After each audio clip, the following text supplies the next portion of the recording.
chers élèves, mes chers étudiants, mes chers amis, maintenant on va entamer notre chapitre, les amortissements, de l'amortissement, révision du taux d'amortissement. L'entreprise peut être amenée à réviser son plan d'amortissement si les écarts importants sont enregistrés. Le taux d'amortissement peut être vu à la hausse ou bien à la baisse.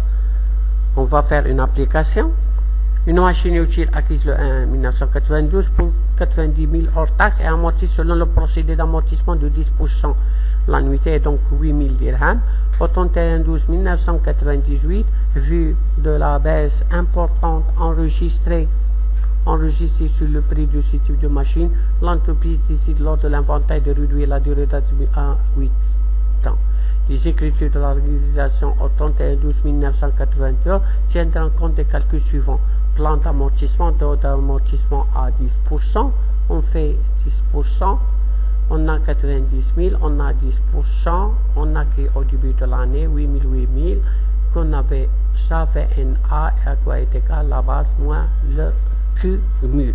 Comme vous le savez, le tableau d'amortissement, deuxième amortissement, on a 12%, on a modifié à partir de 1992.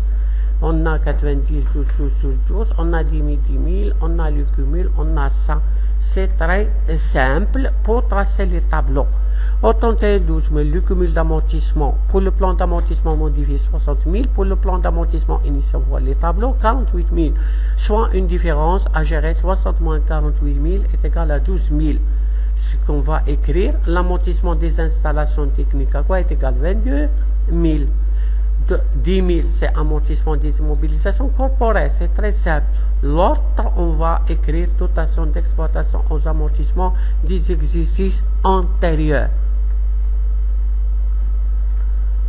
Dans le cas d'une prolongation de la durée d'amortissement, on utilise l'écriture suivante: amortissement des installations, reprise d'exploitation sur amortissement des exercices antérieurs, avec X étant le montant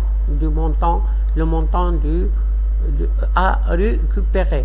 Merci de votre attention et jusqu'à la prochaine vidéo.